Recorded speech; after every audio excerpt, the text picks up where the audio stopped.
दोस्तों, गणतंत्र दिवस की आप सबको हार्दिक शुभकामनाएं। मैं हूं योगी। कभी अपने मन को चुपचाप बिना किसी आवाज के भीतर अपने ही भीतर चलती दुनिया को देखते पकड़ा है? यह दुनिया जो बाहर की नहीं होती, मगर फिर भी तुम उसी में सबसे ज्यादा खोए रहते हो। पतंजलि कहते हैं मन अपनी ही सृष्टि रचता है और फिर इस सृष्टि को खा जाता है। यह बात सुनकर पहले तो लगता है यह क्या मतलब हुआ, मन अपनी ही बनाई दुनिया खा कैसे सकता है? लेकिन ध्यान से देखो, हर दुख, हर डर, हर कल्पना, हर इच्छा, क्या यह सब बाहर से आता है? नहीं ना, यह सब मन की बनाई हुई छवियां हैं और फिर मन उन छवियों को ही चबाता रहता है, दिन में भी रात में भी। यही कारण है कि पतंजलि योग सूत्र का एक सूत्र इतना खतरनाक माना गया है कि साधक अगर उसे समय से पहले समझ ले तो उसका पूरा मनोविज्ञान ढांचा हिल सकता है। इस वीडियो में तुम और मैं साथ मिलकर उस खतरनाक सूत्र को खोलेंगे, उसकी परतें उठाएंगे और समझेंगे कि मन इतना शक्तिशाली क्यों है। पहले सब्सक्राइब कर दीजिए, क्योंकि इससे पहले कि आप वीडियो में खो जाए, और एक लाइक कर दीजिएगा। समझेंगे मन इतना शक्तिशाली क्यों है, इतना ही विनाशकारी भी, क्योंकि पतंजलि का कहना है जब मन जागरूक साधन के नियंत्रण में नहीं होता तो वह अपने ही भ्रमों से खुद को निगलने लगता है। तुम सोचते हो कि तुम जीवन में जी रहे हो, लेकिन असल में जीवन का बहुत बड़ा हिस्सा तुम्हें मन में जी रहा होता है। तुम्हारी इच्छाएं, तुम्हारी कल्पनाएं, तुम्हारे डर, सब मन की बनाई हुई सृष्टि है। और जब यह सृष्टि तुम्हें ही पकड़ के खाने लगे तो उसे पतंजलि अंदर की मृत्यु कहते हैं। आज उस बिंदु पर कदम रख रहे हैं जहां आध्यात्मिक यात्रा शुरू होती है। यह जगह जहां साधारण लोग डर जाते हैं, साधक जाग जाते हैं। अब तैयार हो जाओ, लेकिन क्योंकि आगे उस सूत्र की ओर बढ़ने वाले हैं जो मन की सबसे बड़ी गुफा का द्वार खोल देता है। अब हम उस सूत्र के सामने खड़े हैं जिसे पतंजलि योग सूत्र ने साधन की सबसे गहरी परीक्षा, साधक की सबसे गहरी परीक्षा माना गया है। सूत्रवर्ती रूप इत्र शब्द छोटे हैं, लेकिन शब्दों के भीतर एक ऐसा विस्फोट छुपा है जो मन की संरचना को बदल सकता है। आओ इसे समझते हैं। पतंजलि कहते हैं जब साधक जागरूक नहीं होता तो मन उसे वृत्तियों का रूप दे देता है। मतलब क्या? मतलब यह कि तुम वही हो जाते हो जो मन सोचता है। मन जैसा रंग लेता है तुम उसी रंग में रंग जाते हो। अगर मन डर में है तो तुम डर बन जाते हो, अगर मन क्रोध से भरा है तो तुम क्रोध बन जाते हो, अगर मन में कोई कल्पना है तो वही कल्पना तुम्हारी वास्तविकता बन जाती है। यह सूत्र खतरनाक क्योंकि यह बताता है कि मन तुम्हें नहीं रहने देता, वह तुम्हें अपनी ही बनाई सृष्टि का पात्र बना देता है। वृत्ति साम्यरूप इत्र, अर्थात जब तक तुम देखने वाले नहीं बनते, दृष्टा नहीं बनते, तब तक मन तुम्हें देखा हुआ बना देता है। तुम ऑथर नहीं रहते, तुम कैरेक्टर बन जाते हो और पात्र वही करता है जो कहानी उस पर थोप दी गई हो। मन की वृत्तियां 5 है। इसे ऐसे समझ सकते हैं कि कोई एक्टर है, कोई कलाकार है, और डायरेक्टर ने कह दिया कि भाई ये रोल आपको करना है। कोई लेडीज कलाकार है या पुरुष कलाकार है किसी फिल्म में, तो जैसा रोल उसको थोपा गया वही करेगा। और जो उच्च कोटि के एक्टर्स होंगे वो कहेंगे नहीं, ये रोल मैं नहीं कर सकता। यही है समझने का तरीका। आगे चलते हैं, गहराई से समझाता हूं। कल्पना, ज्ञान, निद्रा, स्मृति, यह 5 ऐसे बीज हैं जो हर पल तुम्हारे भीतर कोई न कोई दुनिया बना रहे हैं। तुम समझते हो कि तुम सोच रहे हो, पर अक्सर होता यह है कि सोच तुम्हें सोच रही होती है। पतंजलि का यह सूत्र साधक को डराने के लिए नहीं है, यह चेतावनी है कि जब तक मन को देखा नहीं जाता वह तुम्हें अपनी ही छाया में बांध कर रखता है। यहाँ से असली यात्रा शुरू होती है, मन को पहचानने की, उसकी बनावट को समझने की और अंततः उससे परे निकलने की। अब अगले भाग में हम गहराई से समझेंगे कि मन अपनी सृष्टि कैसे रचता है। यह प्रक्रिया जिसे जान लेना ही आदि साधना का फल है। अब हम उस प्रक्रिया में प्रवेश कर रहे हैं जिसे समझ लेना ही साधन की आदि जीत माना गया है। मन अपनी सृष्टि कैसे रचता है? देखो, मन बाहर की दुनिया नहीं देखता, वह केवल अपने ही भीतर की छवियां, इंप्रेशन, स्मृतियों, कल्पनाओं को देखता है और फिर उन्हीं को वास्तविकता का रूप देता है। पतंजलि कहते हैं मन एक प्रोजेक्ट है जो भीतर चल रहा है उसे बाहर के पर्दे पर फेंक देता है। लेकिन साधारण मनुष्य क्या सोचता है कि बाहरी दुनिया उसे प्रभावित कर रही है। साधक समझता है दुनिया मन पर नहीं चलती, मन दुनिया पर चलता है। सृष्टि रचने की यह प्रक्रिया 5 चरणों में होती है। एक इच्छा, एक छोटी सी तरंग उठती है, कुछ पाने की, कुछ बनने की या कुछ डालने की। कुछ दो विचार इच्छा प्रकट कर लेती है, उसके चारों ओर शब्द, चित्र, भाव बनने लगते हैं। 3 कल्पना। अब मन इस विचार को विस्तार कर देता है। जैसे आप कोई खुश बैठे हैं, कोई परिवार में खुशी से बैठे हैं और कोई व्यक्ति वहां आया और उनके मन में एक ऐसा विचार डाल देगा, कुछ भी गरीबी की या जलन का, और वो लोग दुखी हो जाएंगे। ये सब क्या है? सब मन का खेल है, नहीं समझे? चलो, एक व्यक्ति का मकान जल रहा था, उसका बेटा अमेरिका रहता था। गांव वालों चिल्लाया और उस मकान को उसने जलते हुए देखा। बहुत जोर जोर से रो रहा था, इतना जोर जोर से करा रहा था अभी उसको हार्ट अटैक हो जाए। अब उस पड़ोसी आया दौड़ा कि अरे भैया, ये आपके बेटा अमेरिका में था, उसने ये तो मकान कल ही बेच दिया था, टेंशन मत लो। और वो आदमी खुश हो गया, मकान वही जल रहा था, उसे ही देखकर रो रहा था। अब खुश हो गया कि वाह, आपने तो बेच दिया, आपने क्या है, अब जले किसका भी जले। थोड़ी देर बाद वो दूसरा आदमी एक दौड़कर आया कि अरे रजिस्ट्री की अभी प्रक्रिया कंप्लीट नहीं हुई, ये मकान बेचा नहीं। और वही आदमी उसी मकान के लिए वापस रोने लग गया। मन का भ्रम है, मकान वही जल रहा है, लेकिन एक बार आदमी खुश हो जाता है, एक बार दुखी। ये सब क्या है? अब समझे मन का जाल? समझे तो कल्पना, ये कमेंट कीजिए। विस्तार देता है, जो उसका चित्र बनाता है, कभी सुंदर कभी भयावह। भावना कल्पनाओं में बदल जाती है। अब यह सृष्टि जीवित महसूस होती है। डर, इच्छा, प्रेम, घृणा, सब उसी कल्पना के आधार पर उठते हैं। आपके विचार, आपके अंदर डाले गए विचार है। 5 अनुभव।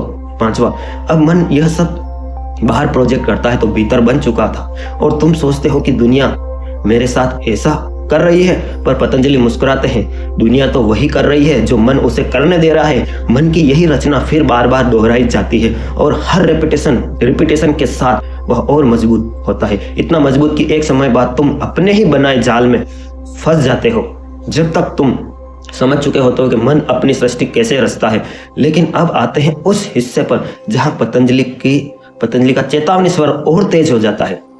मन अपनी ही बनाई हुई सृष्टि को खाता कैसे है? ध्यान से सुनना। मन सिर्फ सृष्टि रचता नहीं, बल्कि उसे खाता भी है, उसे चबाता भी है, दोहराता है और हर रेपिटेशन से खुद को और शक्तिशाली बना लेता है। इस खाने की प्रक्रिया 3 स्तरों में होती है।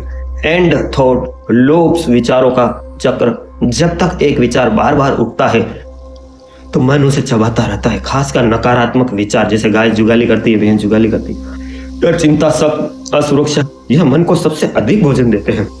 तुम सोचते हो कि तुम चिंता कर रहे हो, लेकिन असल में चिंता तुम्हें खा रही होती है। 2, मेमोरी डिस्ट्रक्शन, स्मृति का विकृत होना। मन पुरानी यादों को बार बार जीता है। हर रिप्ले में यादें थोड़ी बदल जाती है, थोड़ी गहरी, थोड़ी दर्दनाक, कभी कभी पूरी तरह से काल्पनिक। फिर मन उन्हीं विकृत यादों को नए अनुभवों की खुराक बना लेता है। 3, इमोशनल फीडिंग, भावनाओं का भोजन। डर को खाता है, डर को खाता है, गुस्सा गुस्से को खाता है, इच्छाएं अपनी ही इच्छा की भूख को बढ़ाती है। मन भावनाओं को खाकर उन्हीं भावनाओं की और क्रैचिंग पैदा करता है। यह वही चक्र है जिसे पतंजलि अंततः संहार कहते हैं, जहां मन साधक को निगलना शुरू कर देता है। और यही वह बिंदु है जहां साधारण मनुष्य टूट जाता है। वह पकड़ा नहीं जा पाता, उसे दुनिया नहीं खा रही, उसे उसके अपने मन की सृष्टि खा रही है। एक साधक, एक जागा हुआ व्यक्ति यहीं पर रुकता है, सांस लेता है और पूछता है, इस सृष्टि को कौन देख रहा है? हम अब उस जगह पर पहुंच चुके हैं जहां साधना की सबसे सूक्ष्म लड़ाई होती है, मन का सबसे बड़ा भ्रम। पतंजलि कहते हैं, मन को सबसे खतरनाक खेल यह नहीं, यह विचार पैदा करता है, यह भावना बनाता है, या तुम्हें अपनी ही सृष्टि में फंसाता है। सबसे बड़ा धोखा यह है कि मन तुम्हें यह विश्वास दिला देता है कि मैं ही तुम हूं। यही है अहंकार, जिसका शाब्दिक अर्थ है मैं का भाव निर्माण करने वाली शक्ति। यह इतना सूक्ष्म है कि साधारण मनुष्य इसे पहचान ही नहीं पाता। उसे लगता है कि वह दुखी है, वह गुस्से में है, वह असफल है, वह अकेला है, वह गरीब हो गया है। लेकिन पतंजलि कहते हैं, जो तुम समझ रहे हो कि मैं हूं, वह सिर्फ मन की परत है। अहंकार एक नकली चेहरा है जो मन पहन लेता है ताकि तुम वह न देख पाओ जो कि वास्तविक में मन से परे है। साक्षी, दृष्टा, अनंत चैतन्य। मन का सबसे बड़ा भ्रम यही है कि वह खुद को तुम की जगह बिठा देता है, तुम्हारी पहचान चुरा लेता है। उदाहरण समझो, जब मन डर से भरा होता है तो वह कहता है मैं डर गया हूँ। जब मन दुख में हो तो कहता है कि मैं टूट गया हूँ। जब मन ईर्ष्या करता है तो कहता है मैं हीन हूँ। लेकिन सच्चाई क्या है? यह सब मन है और तुम मन नहीं हो। पतंजलि की चेतावनी साफ है, जब तक तुम मन की गतिविधियों को भी मानते रहोगे, तुम्हारा पूरा जीवन वही मन जीता रहेगा। तुम सिर्फ एक कठपुतली रह जाओगे और डोर मन के हाथ में होगी। यही कारण है कि पतंजलि कहते हैं मन का भ्रम टूटना आध्यात्मिक जन्म है और उसका ना आध्यात्मिक टूटना मृत्यु। उसी दिन आपका जन्म होता है जिस दिन आपको ज्ञान की प्राप्ति होती है। मैंने पहले भी स्टोरी सुनाई थी, वापिस सुना देता हूँ। गौतम बुद्ध के पास एक बुजुर्ग गए और मुझे शिष्य बना लीजिए ऐसे बोले। गौतम बुद्ध शिष्यों के साथ साधना कर रहे थे। उन्होंने कहा कि हे मित्र, तुम्हारी उम्र क्या है? उस वृद्ध व्यक्ति ने कहा 70 वर्ष। वापस गौतम बुद्ध ने पूछा कि हे मित्र, बाबा तेरी उम्र क्या है? मेरे मित्र, उन्होंने कहा कि 4 वर्ष। गौतम बुद्ध एकदम आश्चर्य में हुए और उन्होंने कहा कि मालूम होते हो 70 वर्ष और तुम कहते हो 4 वर्ष, यह कैसी गणना है? क्या तुम्हारी गिनती सही है? तब वो 70 वर्षीय बुजुर्ग बोले कि देखो, ज्ञान का उदय 4 वर्षों पहले ही हुआ है, आत्मज्ञान 4 वर्षों पहले ही जाना है, बाकी उम्र तो यूं ही गई, अभी मेरा जन्म हुआ है। तभी गौतम बुद्ध ने अपने सभी शिष्यों को कहा कि आज से हमारे सभी शिष्यों और साधकों की उम्र उसी दिन से गिनी जाएगी जिस दिन उन्हें सच्चे ज्ञान की प्राप्ति होगी। यहां तक समझ में आया था? एक छोटा सा कमेंट करें दोस्तों, कितनी सूक्ष्म बात है। सूत्र का पहला पक्ष खोलेंगे जहां पता चलता है कि यह सूत्र इतना खतरनाक क्यों माना गया है।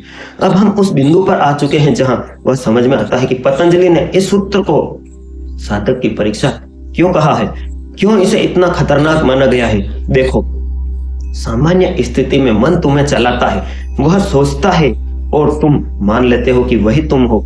वह कल्पना करता है और तुम उसी में खो जाते हो। वह डर बनाता है और तुम उस डर को सच में मान लेते हो। लेकिन जैसे ही साधक वृत्ति सारूप इतने डर को समझ लेता है, एक भूकंप सा भीतर घटता है। जैसे कभी किसी ने तुमको कुछ कहा, कहीं गए या तुम्हारे यहाँ कोई आया और किसी ने कहा और तुम्हारा मन एकदम डर गया या टेंशन में चला गया। भूकंप सा भीतर आता है क्योंकि अचानक वह एहसास होता है कि जो मैं समझता हूँ मैं हूँ, वह मैं हूं ही नहीं। यही है खतरा। जैसे कोई बच्चा इतने सालों से एक नकली दुनिया में जी रहा हो, गेम्स की दुनिया में जी रहा हो, और अचानक किसी ने बताया कि उस दुनिया का पर्दा गिरा दिया होगा और कंप्यूटर मोबाइल बंद कर दिया, पहचान हिल जाती है, आधार हिल जाता है और मन का साम्राज्य टूटने लगता है। मन उस पुत्र से डरता है क्योंकि यह उसकी सबसे बड़े राज को उजागर करता है। मन कोई वास्तविक सत्ता नहीं है, यह सिर्फ गतिविधि है, वृत्तियों का प्रवाह। अगर साधक इससे सही में समझ ले तो मन अपना वर्चस्व खो देता है। अब मन मालिक नहीं रहता, सेवक बन जाता है। यही जगह खतरनाक है क्योंकि मन यहाँ विद्रोह करता है। वह चाहता है कि तुम फिर से पुरानी पहचान में लौट जाओ। यह डर, भ्रम, कल्पना, भावनाएं सबका हमला करता है ताकि तुम जाग न जाओ। उपनिषद भी यही कहते हैं, मन माया का पहला द्वार है। अगर मन भंग हो जाए तो माया खेल समाप्त। इसलिए यह सूत्र खतरनाक है क्योंकि यह मन के साम्राज्य को चुनौती देता है। यह मन के झूठों को उजागर करता है। यह साधक को उसकी वास्तविक सत्ता, दृष्टा का अनुभव कराता है और जहां दृष्टा जाग जाता है वहां मन अपनी पकड़ खो देता है। अब अगले भाग में हम समझेंगे कि साधक इस मन निर्मित जाल से बाहर कैसे निकल सकता है।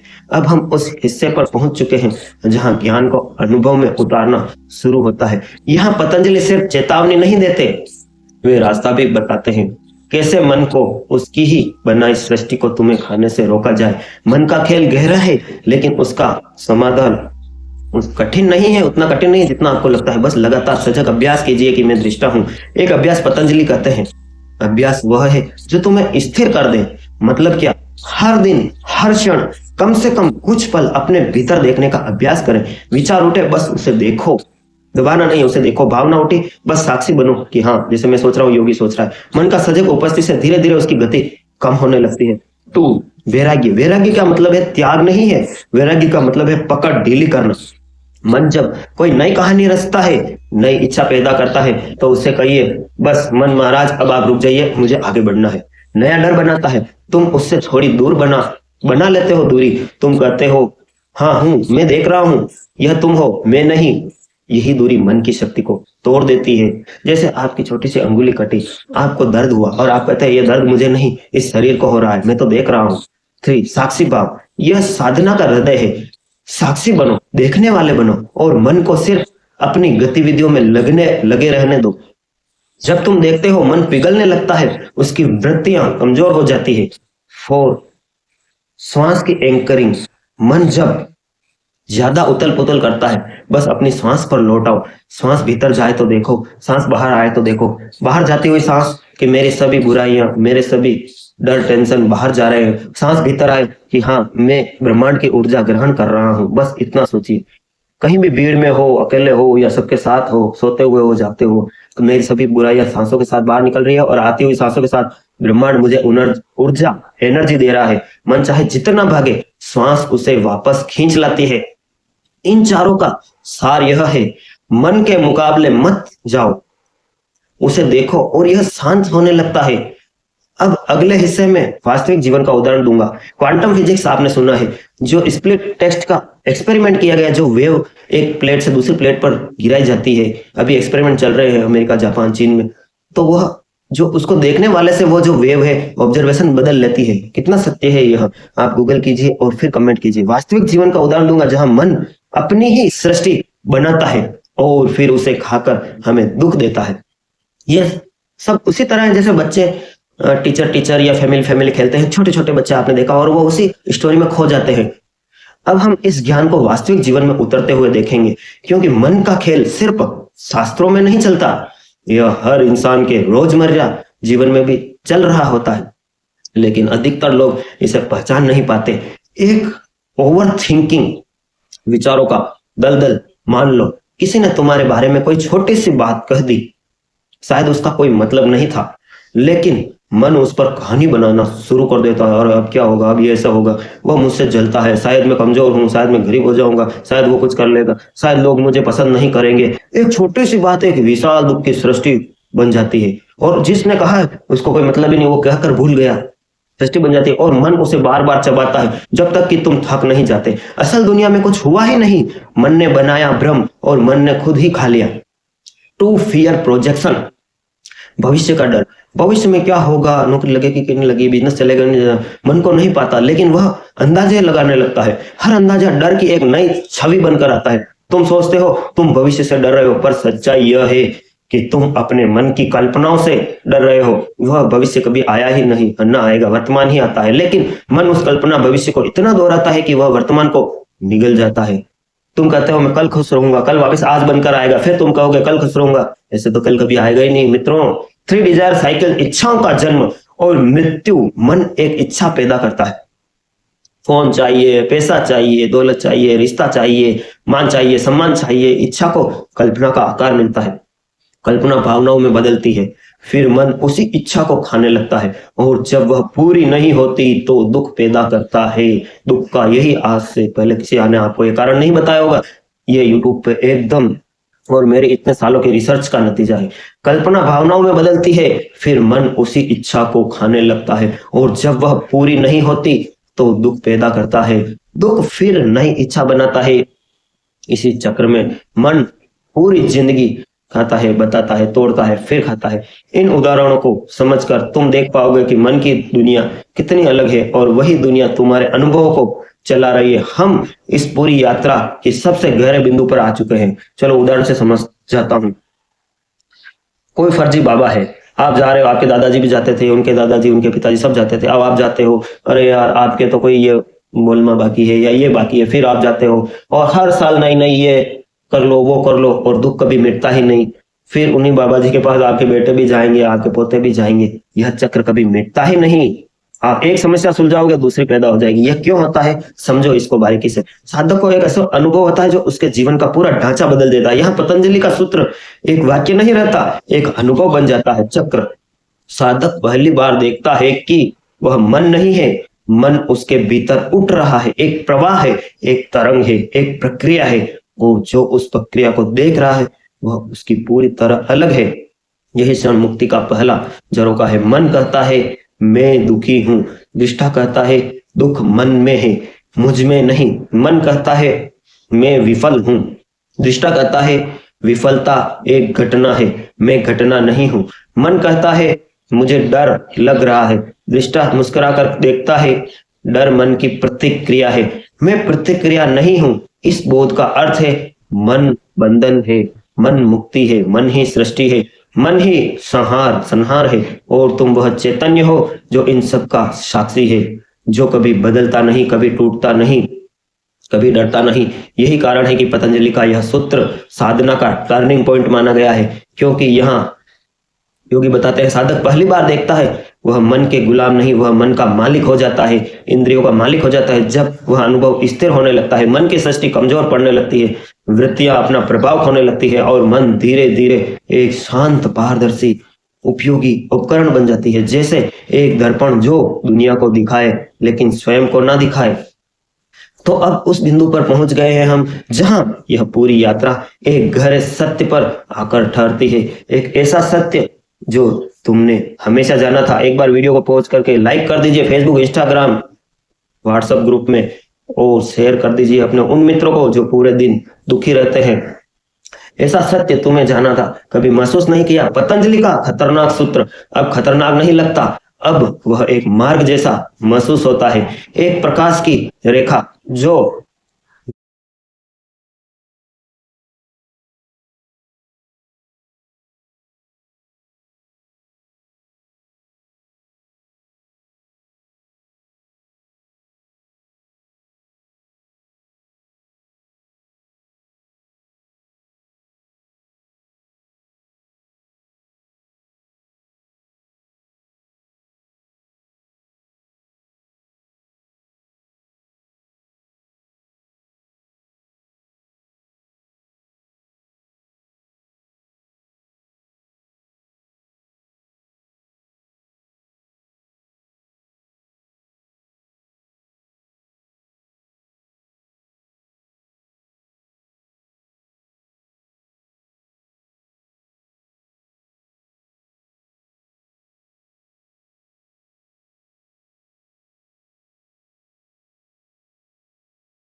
चैनल को आप सब प्यार दे रहे हैं, सब्सक्राइब भी आपने किया है, लेकिन आप लाइक और कमेंट में कंजूसी करते हैं। लाइक करें, कमेंट करें, आपका अपना चैनल। हाँ जल्दी करो। Dwarkadhish electric and power tools, Fateh Nagar, ward 14। सभी प्रकार के खराटा, fan, cooler, spare, ICU, orient, पंखे, सिगड़ी, सभी प्रकार की कूलर मोटरें के होलसेल विक्रेता।